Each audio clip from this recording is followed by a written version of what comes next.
The sound of the main door being opened interrupted their conversation.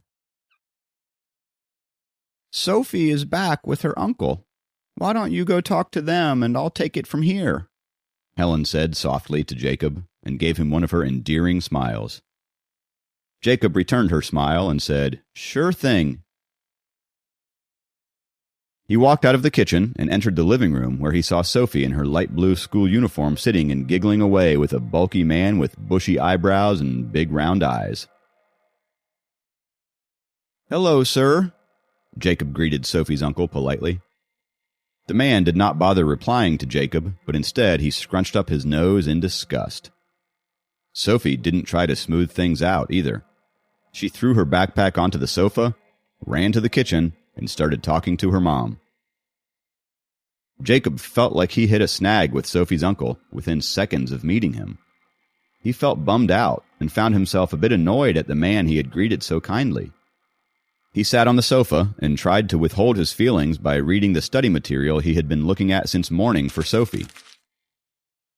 Minutes passed by, and suddenly the man said with a grunt, "So, you're Jacob." Jacob did not take his nose out of the books yet and decided to ignore him. But, remembering Helen's kindness and the fact that he was to be married to Sophie, he looked up at Sophie's uncle and said, "Yes, I'm Jacob." The man did not say anything, but continued to observe Jacob, and did not take his eyes off him for even 1 second. Jacob didn't think about it at first, but it suddenly dawned on him that her uncle was observing his level of cultivation. He felt chills go down his spine as soon as he realized that. "Swallowed Sophie's internal core and had so much time to cultivate, yet no changes to the body," the man mumbled loudly after a few minutes of observation. His words were harsh. Even though Jacob had a calm and collective nature, he couldn't hold back his anger when it came to his self-respect. He glared at Sophie's uncle. Sophie's uncle and Jacob were staring at each other aggressively when Sophie came out of the kitchen and said, "Uncle, Mom's asking if you have any preference for dinner tonight." "Ha ha, anything will be fine, Munchkin. I'm not picky." The man with his bushy eyebrows and big eyes suddenly turned soft like a little sheep while talking to Sophie. "Okay," Sophie said as she turned around to go back into the kitchen. "Mom, Uncle said anything will be fine. Cook whatever you want." Jacob noticed that Sophie's uncle had a twinkle in his eyes whenever he saw or talked to Sophie. It was obvious that he loved his niece very much. Sophie came back and skipped happily across the room to sit down next to her uncle and promptly said, "Uncle, do you remember what you promised me in the car?" All right, I'll give it to you. How could your uncle forget his promise after all, huh?" The man took out a wallet from his pocket and handed her 10 $100 bills to Sophie. "Don't let your father know about this." He winked at her. Sophie was beaming with joy as she stuck out her tongue and put the money in her little pink wallet. She then hugged her uncle around his neck and said, "You are the best, Uncle Kenith." Her uncle rubbed her head with joy, and his face was filled with love for his niece. They both continued to ignore Jacob as they got busy in their own conversation. Jacob knew her uncle was not happy with him, but he couldn't do anything about it. Plus, Sophie was much too excited and happy to even notice the tension in the room. Even if she did, she would side with her favorite uncle rather than the stranger she was unwilling to marry. Knowing that Sophie doesn't want this marriage, needless to say, her uncle would be even more defiant. "Great start in bonding with the family, Jacob," he thought to himself as he continued to ignore the two.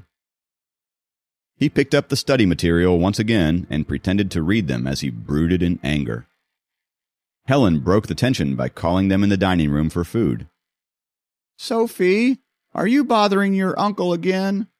Helen said reproachfully to Sophie as she entered the room. Sophie was giggling and finally stopped playing the childish rock-paper-scissors with her Uncle Kenith.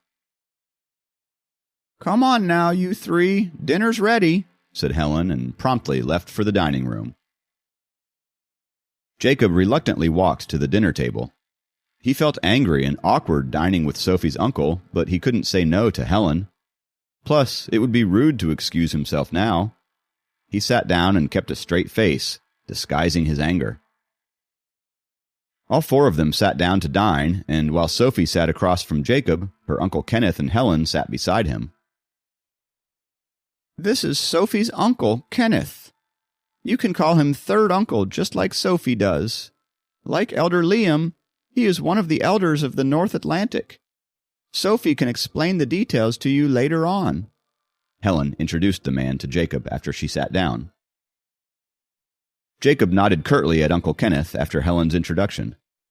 Kenneth grunted in acknowledgement and began to serve himself. Helen noticed that the vibe wasn't quite friendly, so she said with a gentle smile, "All right, let's eat." She handed Jacob the vegetables as she talked, and became a bit more attentive after sensing the tension. Despite Helen's gentle temperament, Kenneth wasn't able to keep himself calm. He blurted out loudly, "Helen, my dear sis-in-law, what were you and Dracon thinking bringing this home? Do you think he's worthy of a nice girl like Sophie?" Jacob is a really good kid. I like him. I hope this reason is satisfactory to you, Kenneth, said Helen, gently as ever. This... Kenneth was speechless, as if an egg was stuck down his throat. It was at this moment Jacob realized that Helen wasn't as soft-natured as she seemed. She glared at Kenneth. She had a persona where she never repeated herself, and she looked like she was even more ferocious and dangerous than Dracon the Dragon King himself. Kenneth paused for a few moments and said, in a normal voice, "Others might not know, but I do.